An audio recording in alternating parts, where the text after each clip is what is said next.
Hello and welcome to the Star Ambulance Service Employee Orientation. Over the course of this presentation, we will touch upon a variety of topics including daily operations, scheduling, and much more. First, let us begin with a company overview.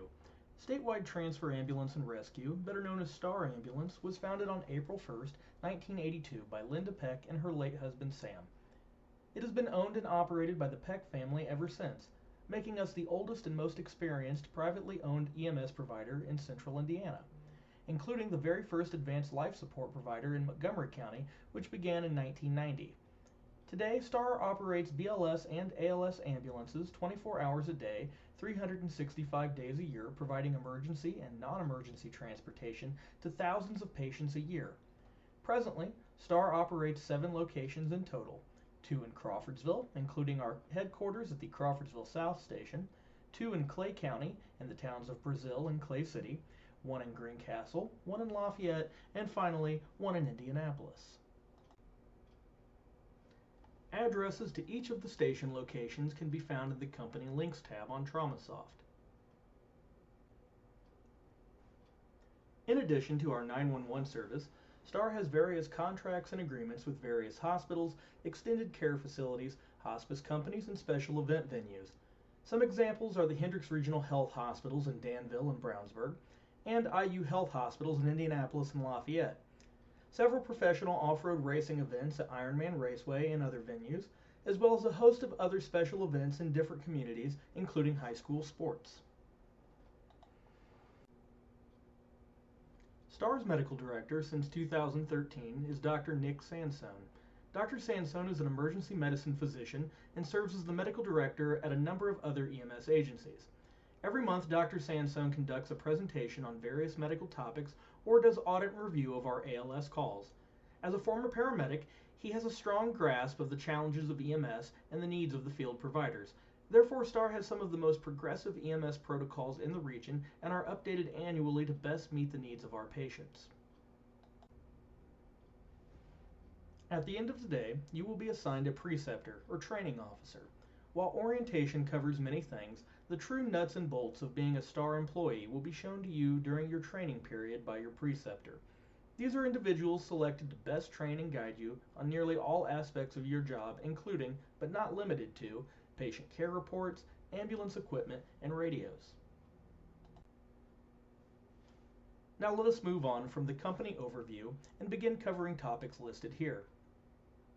This is TraumaSoft, and it is a very important website that you should take the time to write down or save into your smartphone if you have one. star.traumasoft.com. Every member of Star uses this website every day, not only for scheduling, but patient care reports, dispatch, billing, vehicle maintenance, and communication. To log in, you will need a username and a password. Your username will always be the same. It will be your first name and last name, all lowercase, separated by a period. Your password will initially be set up as welcome with a capital W, the numbers 123, exclamation point.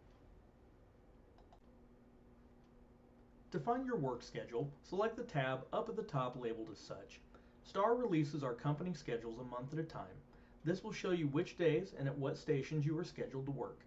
Star employees can access their schedule at any time by any computer, tablet, or smartphone that has an internet connection.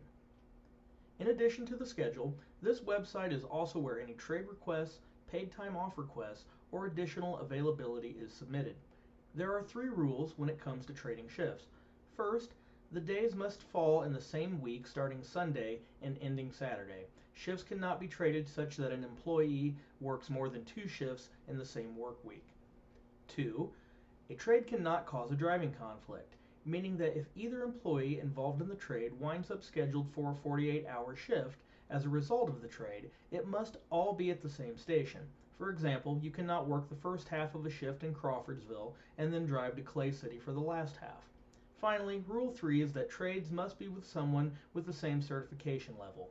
A paramedic and an EMT cannot trade shifts. Paid time off requests are also submitted through TraumaSoft and must be completed at least 2 weeks in advance. During the first 2 years of employment, employees begin to accumulate paid time off in 24-hour increments every 6 months from their hire date, or 48 hours per year. After 2 years of employment, that total raises to 24 hours every 3 months, or 96 hours per year. The hours roll over and accumulate year to year. The longer a person is employed, the more paid time off they accumulate. The full breakdown seen here can also be found on page 52 of the Employee Handbook in the Company Links tab on TraumaSoft. Upcoming training events are shared via TraumaSoft's intranet mailing system. For those of you who use Facebook, there is also a private group that you are encouraged to join called the STAR Training Calendar. This is simply another way we share and spread information about upcoming training or outside training opportunities. For additional training and continuing education, STAR utilizes an online software called Vector Solutions. This site keeps track of all training hours and grants a user access to hundreds of hours of high-quality EMS education courses that count directly towards recertification of national and state certifications. Each month, STAR personnel are assigned a course to complete on Vector, ranging from a vast variety of medical topics. During your initial precepting process with the company, you will be required to complete a few mandatory online courses through Vector, including HIPAA compliance training. Your login information will be provided to you today. Next is contacting dispatch. Dispatch will be your primary source of communication when on duty. Your preceptor will familiarize you with the use of the different radio systems that we use on a daily basis. While management staff can typically be easily reached by email or phone, dispatch is the only department that answers calls 24/7. In the event of illness and that you would need to call off for a scheduled shift, you must contact dispatch on one of the phone numbers listed here. When it comes to attendance, you can refer to pages 49 and 50 of the Employee Handbook in TraumaSoft. Attendance and employee reliability are important for all businesses, and in this way, STAR is no different. While we understand that there are at times illnesses or unexpected events that prevent a person from being able to report to work, any employee who is found to be missing an unacceptable amount of time will be warned about attendance. If the behavior persists, further disciplinary actions, including potential immediate termination, will be taken. STAR provides employees with both summer and winter uniform shirts.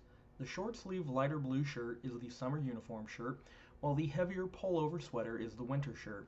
Either uniform is acceptable at any time, as you will find some employees stay in the winter uniforms longer than others. Employees are responsible for providing their own uniform pants. They must be full-length black or dark navy blue. They can be tech pants or cargo-style work pants, however they may not be denim, sweatpants, or leggings. Employees are also responsible for providing their own black belt, black boots, or black tennis shoes. Undershirts beneath uniform shirts are permitted, but must be either t-shirts, full-arm t-shirts, or turtlenecks, and only white, black, or gray in color. Any part of the undershirt showing must be blank and free of patterns, designs, or letters. STAR baseball-style caps and winter-style ski caps are provided if requested. Full uniforms must be worn when off station at all times, not only on every ambulance call, but should you leave station to buy food or any other situation. On station, full uniforms are to be worn between the hours of 9 a.m. and 10 p.m., not only for professional decorum, but also to ensure that there are no unnecessary delays in response times. Sleepwear at night is to consist of knee-length athletic shorts or full-length sweat or pajama pants. Sleepwear shirts must consist of t-shirts, full-arm t-shirts, or turtlenecks, no tank tops or sleeveless shirts.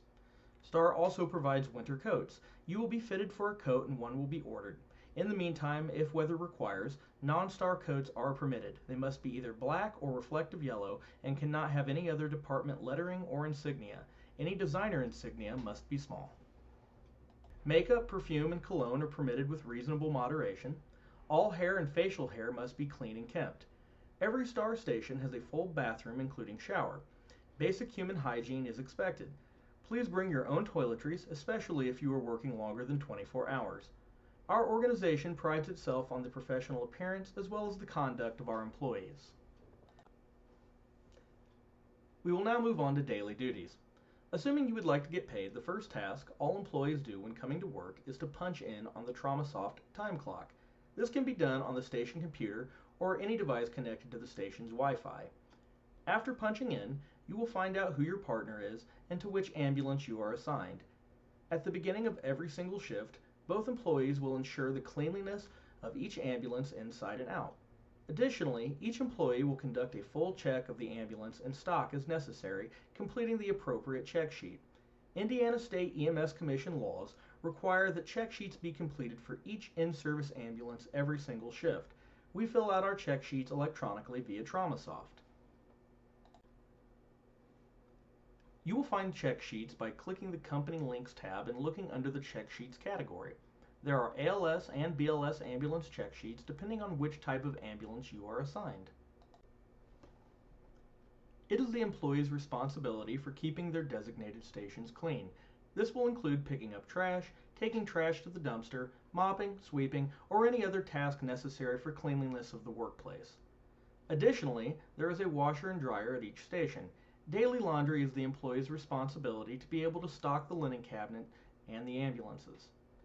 Any paperwork, such as face sheets or physician certification forms, collected during ambulance responses and transports must be submitted to the designated document box on each station. These documents may never go home with you, as that is a HIPAA violation. Finally, at the end of your shift, you will punch out on TraumaSoft in the same way that you punched in. You will not be permitted to punch out until your ambulance check sheet and any patient care reports are completed and submitted. Another form you will find in Company Links is the Maintenance Request form. STAR has a full-time mechanic staff that works Monday through Friday at the Crawfordsville North Station. During the course of your daily ambulance check, or at any other time during your shift that the ambulance experiences a mechanical issue or maintenance need, you must fill out a Maintenance Request form which will notify the mechanics. If the issue is small, such as an interior dome light needing replaced, simply fill out the request and that will be sufficient. However, any issue that is going to keep the ambulance from operating or operating safely will necessitate an immediate phone call to dispatch or the on-shift supervisor. In those situations, you will still need to complete a maintenance request, as this is part of our way of keeping a log over the vehicle maintenance and its status. Next, we will discuss professional conduct of STAR crew members. It is important to remember that the people that we transport are not just patients, but are also customers. Proper bedside manner is an important aspect of all healthcare providers, from EMTs to physicians. Additionally, the patient's family members and any facility that chooses to call STAR for transport are also customers. Someone, no matter what, always made the conscious decision to call us instead of someone else. Even in our 911 territories, their elected officials chose to use STAR instead of other options. Please be professional, courteous, and compassionate at all times. Again, this is not just an important part of working at STAR, but it is also a vital part of being a high-quality EMS provider. As part of our daily responses, STAR regularly responds and interacts with volunteer departments. In fact, many of our employees belong to volunteer departments. So while we greatly appreciate and value all volunteers that we respond with, it is important to remember that there is a significant increase in both expectations and liability from the paid provider on scene. Unlike municipality EMS providers, being a private provider and business means that we do not have ambulances, equipment, supplies, or station amenities provided for us. Rather, we must pay for all these things we fund with self-generated revenue from doing ambulance transports. Please treat all the items in the ambulance and on the stations with respect. At any given point in time, there are over 100 people working at STAR Ambulance, people from different backgrounds, cultures, and age generations. Please be considerate and kind when interacting with your coworkers, many of whom you will undoubtedly make friends with. However, since we employ humans, there will be times in which there are conflicts between them. Such conflicts should be reported to the shift supervisor as soon as possible. So while this in many ways is an unorthodox business, it is still a place of business where several have chosen to spend their careers and where professional conduct is expected and required. Remember that when driving the ambulance, it is a big rolling billboard. The company name is in large font and on all four sides. Be a courteous driver. Use turn signals, obey speed limits, and park in appropriate spaces. Do not park in handicap spaces, fire lanes, or other restricted areas unless being utilized for the loading and unloading of patients. For example, if a person slips on the ice in a fire lane and breaks their hip, you may certainly park in the fire lane to render aid. Or if you are transporting a patient back to their apartment, you may park in the handicap space to unload the patient from the ambulance. But for any non-patient transport related ambulance operation, do not park in these areas. The ambulances are not four-wheel drive. They can easily become stuck if not operated on road surfaces. Do not drive them through yards, ditches, medians, or fields unless attempting to avoid being in a collision. Next, we will talk about infectious control. STAR carries medical exam gloves of all sizes on every ambulance. All crew members are required to wear protective gloves when interacting, moving, or assessing patients. In addition to medical gloves, STAR carries personal isolation kits including gown and face mask on every ambulance. Crew members should wear these whenever interacting with patients who have known isolation precautions, or whenever the crew member has any reason to believe that they need additional isolation precaution. Additionally, at times for various reasons, hospitals, nursing homes, or other medical facilities may require the use of surgical-style masks in order to enter the premises. STAR staff must adhere to these facility requirements when they are in place. Other times, crew members will need to wear gloves as when disinfecting the ambulance, equipment, or handling dirty linens. Make sure that you put on gloves before placing dirty linens into the washing machine. Ambulance transports will often involve the use of sharps in the form of IVs, fill needles, lancets, or intraosseous needles. All sharps must be disposed of in the proper sharps container, which are the hard red plastic boxes on the ambulance. Do not place sharps in red biohazard bags or any trash bin. There may be times that a crew member may not be able to readily reach the sharps container in the back of a moving ambulance and may have to drop the sharp on the floor. It is the job of every crew member on the ambulance to communicate about those loose sharps. Inform everyone on the ambulance what sharps and how many have not been disposed of. That way, when the ambulance is being cleaned and remade after a call, that the first thing anyone does is locate and properly dispose of any loose sharps, doing everything that we can to reduce the chance of a contaminated needle stick. In the event of a contaminated needle stick, meaning that you or someone has been inadvertently stuck with a used needle, you will need to report it to the shift supervisor or upper management immediately for further instructions. Please review the infectious control policy in the employee handbook on TraumaSoft on pages 44 and 45. Next, we will discuss payroll. Paychecks are issued every Friday unless a federal holiday falls on the Friday, in which case paychecks will be issued on the Thursday before. STAR utilizes direct deposit, and you can complete the form in the Company Links tab on TraumaSoft to have direct deposit set up. For employees not wishing to utilize direct deposit, physical paychecks will be issued on Fridays at STAR's headquarters in Crawfordsville, where employees will be responsible for obtaining them. As a benefit, STAR provides holiday pay for the hours of shifts that fall on the federal holidays of New Year's Day, Easter, Memorial Day, Independence Day, Labor Day, Thanksgiving, and Christmas Day. Employees will be paid at overtime rates for those hours. The sleep pay policy for employees working 24-hour shifts can be found on page 54 of the Employee Handbook on TraumaSoft. Finally, any questions, adjustments, or concerns regarding that week's payroll must be submitted to the company accountant before the end of the business day on Tuesday. Otherwise, alterations cannot be adjusted until the following week. STAR's accountant can be reached by email at payroll@starambulance.net. The ambulances run on either diesel or gasoline. Make sure you are aware as to which type of ambulance you are working on each shift. A helpful reminder is that the Ford ambulances run on gasoline and the Chevy ambulances run on diesel. To fuel the ambulance, you will utilize one of two fuel cards found on the ambulance. All ambulances have both a Sunoco card and a Wright Express, also known as a WEX card. The Sunoco card can be utilized at any Sunoco gas station. The WEX card can be used at most gas stations around the state. When swiping the fuel cards, it will ask for your driver ID on the Sunoco and WEX card, which will be a 4-digit code assigned to you personally. Always make sure that you swipe a card before ever pumping fuel. STAR uses a priority code system when determining responses to ambulance requests. Priority 1 responses are emergent lights and sirens responses. The response time guidelines for these responses are to be less than 60 seconds between the hours of 8 a.m. and 11 p.m. The overnight hours between 11 p.m. and 8 a.m. are to be less than 3 minutes. Times are monitored by dispatch, and crews failing to meet these guidelines will be prohibited from working in the areas with 911 responses.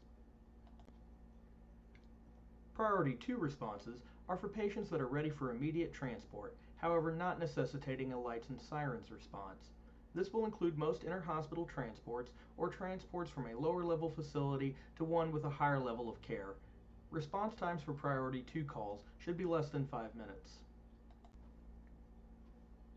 Priority 3 responses are for pre-scheduled transports, frequently discharges or appointments. The crew should be arriving the nurse's station of the facility or a residence at the scheduled time, not just arriving the parking lot. When a facility schedules a 3 p.m. transport, they expect to actually see the crew in person at 3 p.m. STAR utilizes a few different modes of radio communication, especially in Clay County, which we will discuss later. However, the majority of the company uses the AT&T FirstNet system for radio communication. The radios are mounted in the ambulance as seen here. You will use these radios to mark en route, arriving, relaying mileage, receiving run information, etc. It is important to remember that STAR's dispatchers are taking calls and dispatching trucks for separate counties simultaneously, including 911 calls for Clay County. Being trained in emergency medical dispatching, STAR dispatchers also provide medical instruction over the phone to 911 callers. Suffice to say, they can become very busy very quickly. Therefore, when radioing to STAR dispatch, wait until you receive acknowledgement before giving information, such as if you arrive a hospital on the radio, say, STAR dispatch, Medic 1, and wait for them to say, go ahead, Medic 1. If you are attempting to relay emergent radio traffic, for example, if you are in or witness a motor vehicle crash, say, STAR dispatch, rush traffic, and proceed with relaying information without waiting for the acknowledgement. Your preceptor will familiarize you with STAR's proper radio etiquette. To begin, you should start by memorizing the call signs. STAR has multiple ambulances, all with unique state certification numbers. Staffed ambulances are periodically swapped with unstaffed ambulances for maintenance. However, what you call yourself on the radio is not determined by your state certification number. When speaking on the radio, your ambulance will be identified by a call sign that is determined first by whether it is an advanced life support or basic life support ambulance. Advanced life support ambulances will be referred to as medic on the radio, whereas basic life support will be referred to as ambulance. Next, the number for your unit will be determined by its station location. For example, the Crawfordsville North Station ALS ambulance will always be referred to as Medic 1 on the radio, whereas the ALS ambulance in Indianapolis will always be referred to as Medic 5. The BLS ambulance in Crawfordsville headquarters is Ambulance 4, whereas the BLS ambulance in Greencastle is Ambulance 8. Take time to memorize these call signs during your training process. Lastly, we will discuss some of Clay County 911 operations. Since 2018, STAR Ambulance has been the 911 emergency ambulance provider in Clay County, Indiana. As part of that responsibility, STAR operates 2 ALS ambulances in Brazil, Indiana, and 1 in Clay City, Indiana. Additionally, we provide transport to and from the hospitals in and around Clay County. STAR works in conjunction with Clay County Dispatch, who notifies our ambulances of calls utilizing the activation of pagers via tone. The pagers, seen here, are the responsibility of each crew member to keep charged, active, and to carry at all times when on duty in Clay County. Ambulances responding on 911 calls in Clay County will communicate with Clay County Dispatch utilizing 800 MHz radios that, just like the pagers, are the responsibility of each on-duty crew member to carry at all times. These radios can be utilized to communicate with other first response and law enforcement agencies in and around Clay County. Additionally, inside the ambulance are digital VHF repeater radios in both the driver and patient compartment. These are used to relay IHRN reports to receiving hospitals, as well as a backup form of communication with Clay County Dispatch. The ambulances in Clay County carry a few additional pieces of equipment that crew members intending to work there will need to train with during their precepting process. These include, but are not limited to, the McGrath video laryngoscope and the Stryker stair chairs. 911 responses at times do not result in transport to a receiving hospital. STAR crew members should never attempt to persuade a patient to not be evaluated in an emergency room. However, if a patient is over 18 years of age or a documented emancipated minor, alert and oriented to person, place, time, and event, then they have the right to refuse treatment and/or transport. It is important to advise every patient refusing transport that we as field providers are not trained physicians and are not a substitute for an ER physician's evaluation and care.